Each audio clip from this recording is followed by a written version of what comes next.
Hey guys, it's Russell back, and on today's video I'm going to answer probably the most asked question that I get on the pressure washer, specifically foaming. How do I get really thick foam?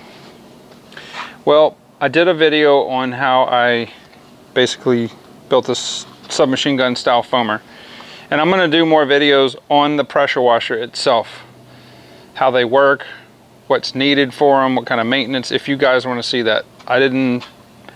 Nobody really said they wanted to. If you guys want to see super in-depth stuff on the pressure washer, how, you know, all about the pumps and everything, just let me know. If enough people want to do that, I will gladly do some videos on that. Okay, so the question is, how do you get really thick foam? People seem to say, well, I used what soap you use and I can't get the really thick shaving cream style foam that you get. So there are several factors. All of them have to come together, I guess, really in a perfect storm. Let me tell you the story.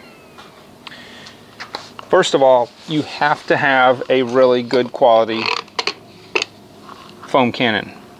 If you don't want to spend the money, if you want to get a cheap foam gun, that's on you, but I'm telling you that this is one of the main factors. Okay, it's not the only factor. You can do foaming with other foam guns. However, this right now is the best foam cannon on the market. It's the MTM PF22. You see me using it in all my videos. This is the first thing I'd like to tell you. The second thing is the quality of the soap. If you're going to use junky soap and expect to get good foam, it's not going to happen.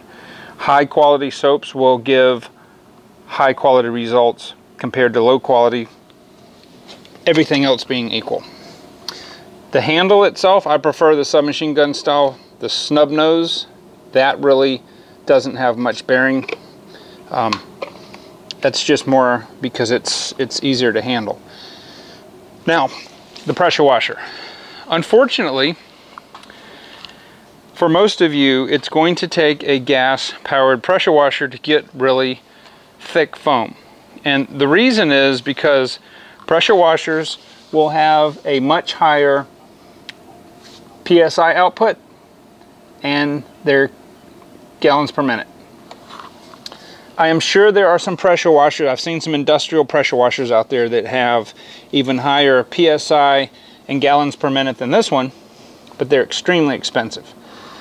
If all you have and all you can get, maybe because of where you live, is an electric pressure washer, get the highest gallons per minute that you can find and get the highest PSI that you can find with that. Now, if let's say that you can find a 2000 PSI and it's only 1.5 gallons per minute, that's just not going to cut it.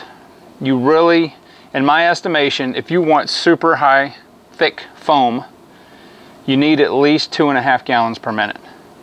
Can it be done with less gallons per minute? It can be, but you're going to have a much easier time with the wide range of soaps. Now, if I had a 4 gallon per minute pressure washer at this rate, it would probably give me even better quality foam. So that's one thing you need to keep in mind. The other thing that you need to keep in mind is the pump that you're using. This is the heart and soul of any pressure washer. This is just a regular Briggs & Stratton. It's an Intech 206, is a 6.5 horsepower. It's a regular, it's got electric start. I never use it, the battery's dead, I haven't replaced it. But the pump itself is what makes the pressure and the PSI. Now, you do have to get a pump that's matched to the horsepower. In other words, if I tried to put a 5 gallon per minute 4000 PSI pump on here, it may fit, but the engine may not be strong enough. I may need a 10 horsepower to do that. So you have to make sure that the pump that you're looking at is going to give you the output that you want. Now, if you're buying a pressure washer already made like this one, then you get what you get. Now, this pump right here is not the original pump. I accidentally turned this on one time when I had the water supply off and it killed the pump. That's one thing that you have to be careful with on the gas-powered pressure washers.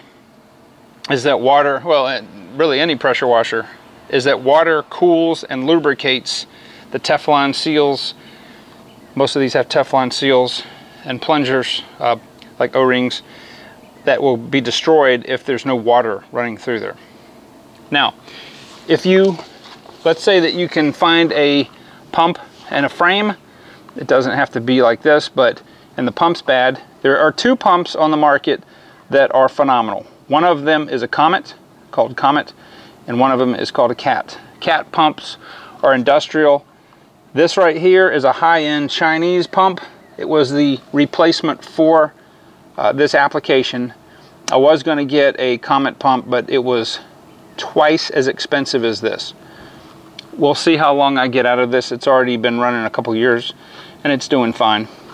But if I upgrade, I probably would upgrade to a Cat pump, and I'm not going to get into, you know, the different specs on the pump. You'll have to just determine that by your engine. But needless to say, this is very, very important because this drives that. Now, the other thing that you need to be aware of is your water quality. If you live in an area that has really, really bad water quality, it's really hard. You're going to get less foam than somebody that has pretty much neutral or soft water. Where I live, the water quality is neutral to soft, and it does help in making the foam. Again, it's not the only factor, but it is something that you have to take into account. So let's say that you've got a weak electric pressure washer, you've got well or hard water. It doesn't put out but 1.5 gallons per minute. You got a cheap Chinese foam gun. Don't expect, even if you're using Mystic Snow Foam or Adams, don't expect to get super, super good foam unless you're putting that bottle almost full of soap with no water. That's the other thing, is when you load your gun, I do the tests. I put 10 ounces of warm water and 2 ounces of whatever soap I'm testing. And I do that because I'm showing what the foam is going to be doing for you guys. If you're going to do the whole car, maybe you're going to put 30, 40 ounces of water in there and maybe 3 ounces of the soap. But that's enough for me to do the side and the top and everything, just to show you guys what it looks like. You always notice I never really show this side because it's kind of pointless. This side is going to be the same as the other side. There may be a slight bit of difference because this is the north side, and it may have 10% more left, but needless to say, when I do these tests, I want you guys to see the horizontal, slightly angled, and the vertical. So that's what it takes to get foam, to get really thick foam. Now, I'm going to tell you guys a secret I've never really told you before. This right here is one of my favorite car soaps, and the reason, let me tell you why. The reason is I can use a lot of it. If I was going, I do car washing and detailing and everything off camera. Most of my stuff is not filmed, but I will oftentimes grab this before anything else. And the reason is because I can put 5 or 6 ounces. This stuff is really cheap. You can get it anywhere. 5 or 6 ounces and fill the rest of it up with water in that PF22 and get foam that looks like shaving cream. This stuff does a really good job. It's cheap. It cleans well. It's not a high-end car soap. Do I use it on the Accord? No. I would, but I've got so much car soap now from all these tests. I have plenty of high-end stuff I can use on this. And I've got, I don't know, 30 or 40 more tests just in this hybrid series. But anyway, the point is, I want you guys to just remember that it takes several different factors. Get you a MTM PF22, number one.